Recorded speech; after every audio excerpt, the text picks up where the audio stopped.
Deadshot is back. Ladies and gentlemen, welcome to Australian MMA podcast. I'm your host, Mitchell Chinley. We are on the road. We got some big business things happening. So, we're moving and grooving. But the show goes on, and the shows go on. Eternal MMA 80 is stick. The main event is an absolute barn burner. June 22nd, Southport Shark on UFC Fight Pass. The Eternal MMA welterweight title is on the line. The first champion crowned since Joey Luciano, and of course the belt that was once upon a time held by UFC superstar Jack Della. The main event will be Lachlan Deadshot Stitt taking on John Vake. John Vake is from City Kickboxing. I'm not going to keep going into how great City Kickboxing is, but they are the best gym in New Zealand, probably one of the best gyms in Australasia, probably one of the best gyms in the world. They produce so much UFC talent. What do you know? I am going into it. But look, formidable foe, and John Vake can do absolutely everything. He's a hell of a grappler. And Lachlan Deadshot Stitt, if you remember, you've done your research, he is like a stand-up killer. And he recently was one of the most hyped men in all of Australian MMA, with Cam O'Neill saying, the director of Eternal MMA, saying he was literally the hardest guy to match in all of Australian MMA. And he got matched with Peter Templar about 18 months ago, a nice little grappler. I believe it was 1 and 2 at the time. And he got, he shocked the world. And Peter Templar subbed Lachlan Stitt, and it felt like the world came crumbling down. And Lachie Stitt talks about that very sort of moment and what came after that. And it was not just a hype train, it was his body, his mind. They all got tested, and we didn't see him for a good couple of months. He's had fight fallout since, and just battling back on how he balances life and his quest to get the Eternal MMA welterweight crown. I'll tell you what, if he wins on June 22nd, he just might be comeback fighter of the year, because where he was, Peter Templar won submission of the year, not because it was a sick sub, but because of who he beat and how he beat him. So if Lachie can come back from this, it'll be incredible. John Vake is just one of the best to get past. So without further ado, ladies and gentlemen, also, as you could probably hear, I am basically on my AirPods. I do apologize, but like I said, we are on the road, and I've forgot a very important head. I'm a microphone. We'll be back to normal from tomorrow, and I'll do what I can in post so it sounds as crisp as Lachie is striking. Ladies and gentlemen, the challenger for the welterweight title, which is currently vacant, June 22nd, Lachlan Stitt. Joining me on the show, the man taking on John Vake, June 22nd, Eternal MMA 86 for the welterweight crown, Lachlan Deadshot Stitt. Mate, welcome back. Pleasure to be back. Well, not just welcome back to the show, but like welcome back what feels like the hype. When we last talked, you were the man. We had a bit of a hiccup. We went, oh no, what's happening to Lachlan Stitt? What's he going to do? How's he going to bounce back? And it feels like you've kind of rebounded better than ever. Yeah, I think that's the case too. Honestly, that loss was probably the best thing for my career at the time, just to sort of settle me down a bit and just, get back to the basics with training and not get too ahead of myself with, different things in the sport and people around me and whatnot. So it brought me back to concentrate on what's important. And for those that don't know, I mean, you were super hyped by the whole community. You had a guy in Peter Templar come up and challenge you, and shocked the world. Pulled off submission of the year for multiple people, and that's not because it was some sick twister or anything like that. It's because we really did not expect him to take you out. Before we talk about kind of where you are and where you're going, we've got to go back to that moment. What is going through your head when he sinks that choke in and you've got this loss on your record now? Like, take us in the mind of Lachlan Stitt. When it happened, man, I was devastated, obviously, with the loss. any fighter, any athlete hates losing, but I remember Cam came straight to me when I was I seen the doctor and get my gloves cut off. He said, mate, you'll be back, just a hiccup in the road, you'll be back. And I listened to the people around me as well, my coaches and whatnot. And it was just a hiccup, in the road. And as I said before, it was the best thing that could have happened for my career to lose at that point. Just to focus on, and it actually matured me a lot, because I felt like I was a bit immature in the way, in my fighting style and just the way I went about things before. Now I think I'm a lot more mature, and it's been, a lot better. Even in my training, I'm training a lot smarter now, different things. And that wasn't the only thing to derail me. 5 weeks after that, I went to Thailand for the tryouts, and this is a Australian MMA first, but I blew a disc in my back in Thailand. That's why no one saw me for about 6 months. So that's why I went missing. I blew the disc, and I thought it might be time, and I thought that might have been it. But luckily, I had the right surgeon and the right person that I could talk to, and went through those routes, got surgery. Did the rehab program, and now I'm back fitter and stronger than ever. How did it happen? Just we were just doing a couple of exercises and stuff during the tryouts. I'm not sure if you've seen their videos, but they're quite intense. Yeah. And, I think one of the exercises we did just might have tweaked it, and it just didn't feel right the next day, and just got worse and worse and worse. I kept training through it, which is probably stupid, but you had to finish the week. So no, I finished it. I didn't think it was as bad as it was, and I got the scans done, and he said, no, you completely herniated your disc. So, mate, and how does it go from being, on top of the world? You had articles and the whole community saying, like, everyone is scared to fight him. You were dubbed as the hardest guy to match in Eternal MMA history by the director, Cam O'Neill himself. How did it go from feeling almost bulletproof to it almost being over? That's what it comes back to, my immaturity back then. I got too ahead of myself, and I read too much into those articles and all the media and stuff like that. And now I think back and go, I shouldn't have got so caught up in all those things. I shouldn't have thought that I was bulletproof, and clearly, I wasn't. So it made me realize, just to concentrate on, different things with my training, and also the mentality as well, having the right people around me. Were there like dark times at all? Did it get to like a depressive state at all? Listen, yeah, I was talking, to mental health people, like a counselor and stuff, like just to, because I couldn't train. That was the worst thing. Anyone with mental health or depression or anything, training is the best thing you can do. And I wasn't able to train. I would stretch. Even stretching would aggravate my back. So I couldn't train. I couldn't do anything. I couldn't even swim at the time. I tried swimming. Wow. So that was the hardest part, is not training. That was the hardest part for me.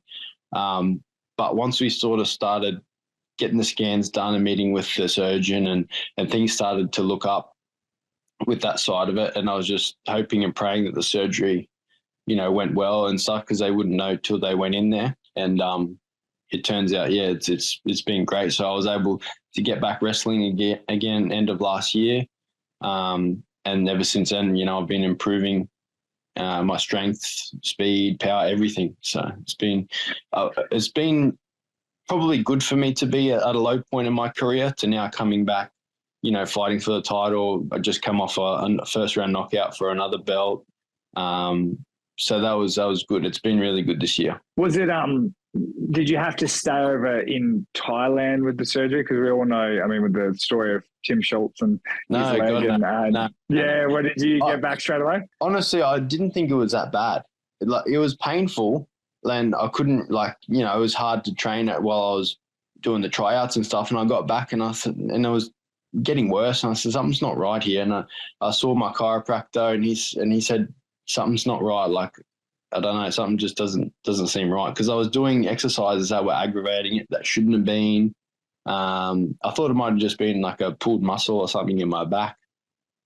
But once we got the MRI done, that clearly showed like it was completely screwed. Like the only thing to fix it would have been surgery. Do you know, like, was it like a drill, or was it like, is it something that you've had your whole career? Maybe it was something, that was building up and just finally let go. I'm not too sure. I've done labor intensive work, since I was 14.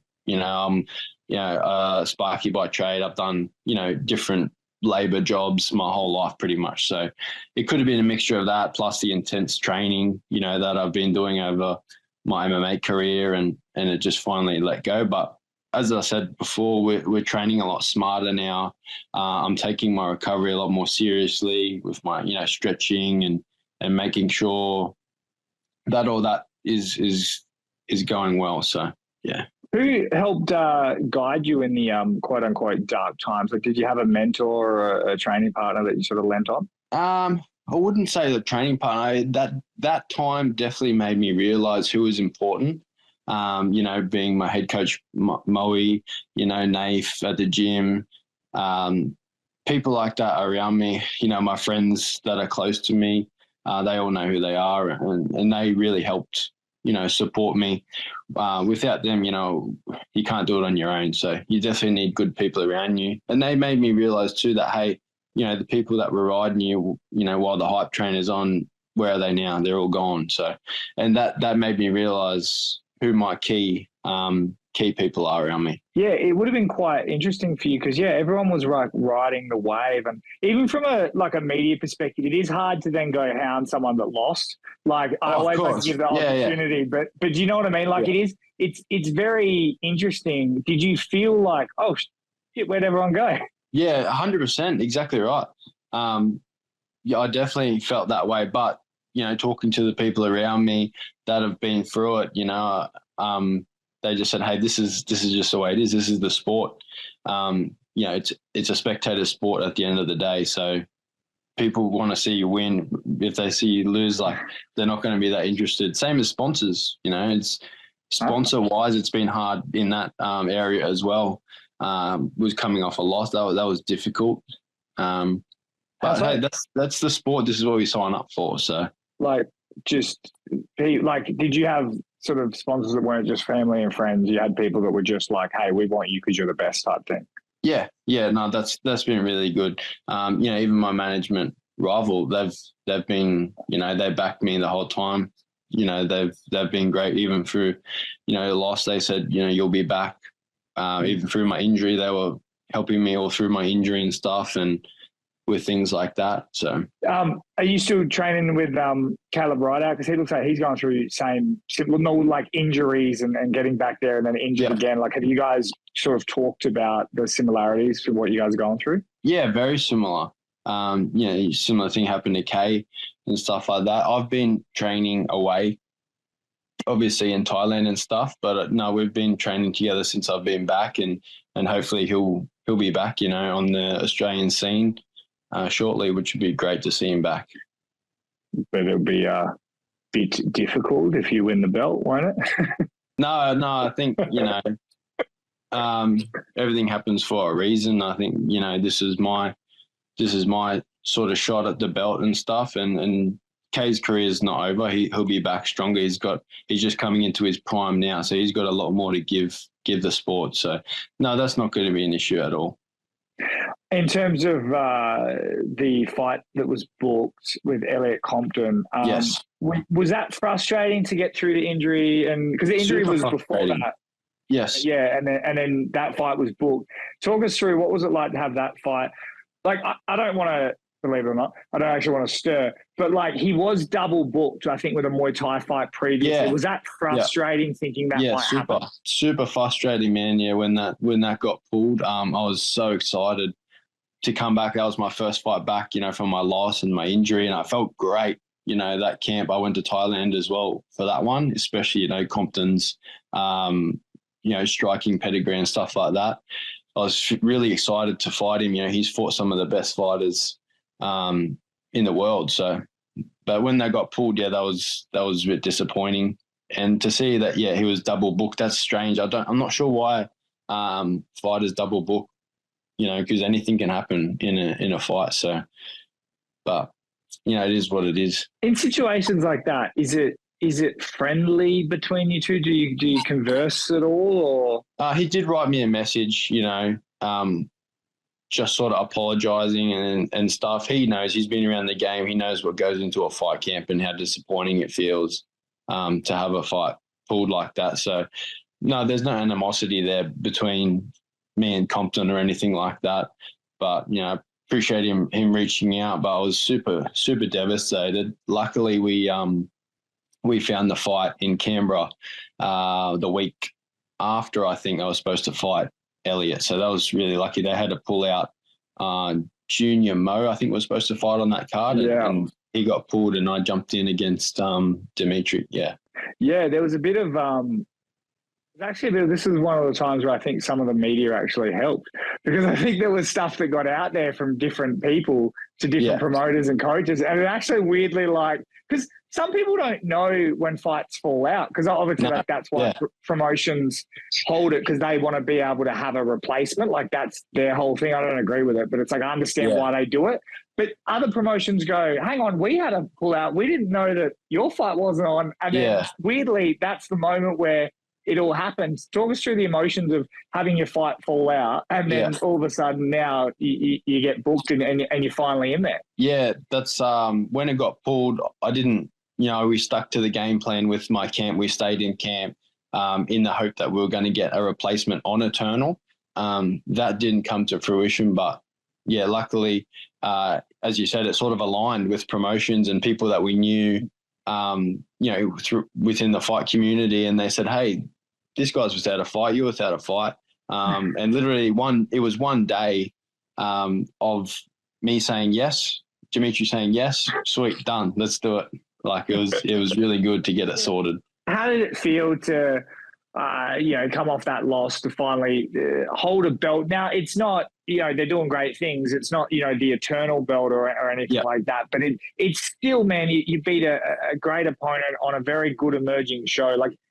Were you like, oh, man, I went from the lowest of lows to now I'm right back where I was? That was a crazy moment, man. Yeah, just to hold that belt. And I got, super emotional after that as well, just through everything I've been through and all that. That was, I would say, my best win to date, just with everything that's happened and stuff like that. That was really important for me, to get a win like that against a good opponent. He was, I think, 20-2 or something his kickboxing record was, so multiple time kickboxing champion or something. He was, quite a good striking pedigree. Yeah, it was very good. It sucks just in the MMA community sometimes, because everyone, I think he was like 0-0. And it's always it's always hard because you're like, oh, no, but it's it needs to come over with an asterisk. So they're like, yeah, but he's had 400 fights over here. Yeah, exactly right. Yeah, people get caught up in that. But no, that was actually a great show. Enduro, shout out to them. They, they did quite a good show. You've been a main event as well. There's a lot of emerging talent that they put on that night. Being a mainly amateur show, so no, that was a pretty impressive show. It looked really good. How hard did you push to get on the Sydney Eternal card? Oh, hard, man. I always push to get on Eternal cards, but things just don't seem to align. I just don't know why. I'd love to be on a Sydney card. Everyone in Sydney, just me alone on that card would sell it out. But not to mention you put Kaleb on there as well. That'd be a crazy show. I don't know how it hasn't happened, but hopefully I get to fight in Sydney soon. Mate, hopefully you'll have the belt to kind of pick and choose and fight wherever you want to fight. You're taking on John Vake June 22nd. The man has had, I believe, 24 professional fights. You've had 4. How does it feel? What's your thoughts heading in? Man, I'm super excited for this. When it got announced, they'll be fighting John. Obviously, I've been watching quite a bit of city kickboxing, and I thought I might have fought James instead, being similar record and stuff, but that never sort of happened, and the opportunity came to fight John, and then for the belt, I'm definitely. So it's been great to step up my opponent as well. As you know, I've had some drama with opponents between that 0 to 6 pro fights, that sort of area. So stepping up to that next level is I think this is the good time for me with my age and maturity now as well. I'm super ready and super pumped to fight such a high caliber opponent. He's very grappling sort of heavy at times. Have you really turned that up in the camp? Of course, yeah. Yes, I was training with some interesting people in Thailand, from Russia. So there's a little place in Russia called Vegas. Yeah. Tell us about that, because it's like I've heard some guys like Tiger Muay Thai, right? Kicking, punching, elbows, but apparently the grappling, and even the grappling coach there, he's some Russian dude, and he's like really, like they're really intense. Oh man, super intense. Like, yeah, so intense. It's been great training over there for my grappling and also mentally as well, just getting into that intensity. There's no one that holds back over there. It's full on training, and it's great to be in a room full of those beasts. They're absolute killers. And in terms of training over there, you taking, like, what are you doing? Taking time off work? Are you sort of, how does that all fit in?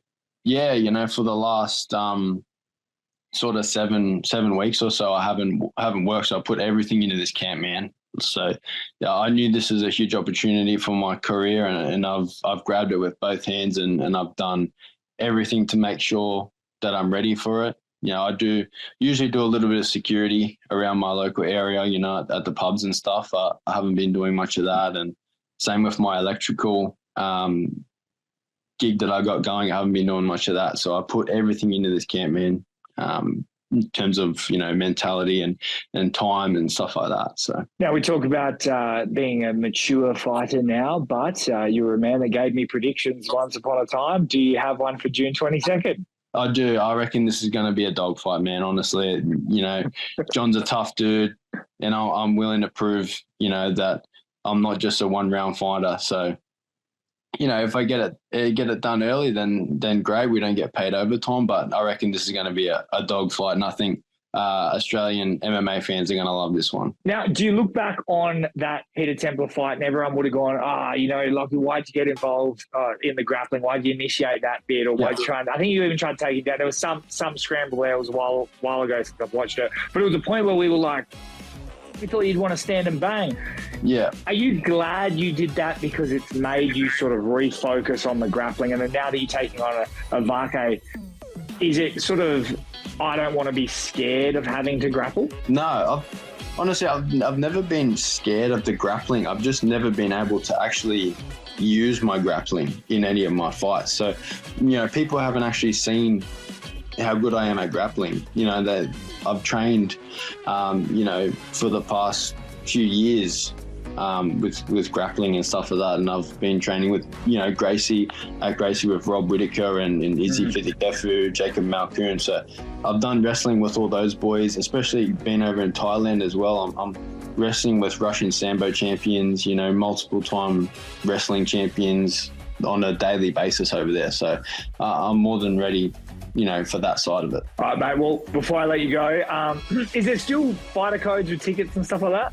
Yeah. Put my last name in the discount code part. I'm pretty sure that's how they do it. Cool. And mate, before I do let you go, if someone's never watched you before, they've just stumbled across Lachlan Stitt, what can they? I mean, you said a dogfight, but what can they expect from you when they watch June 22nd?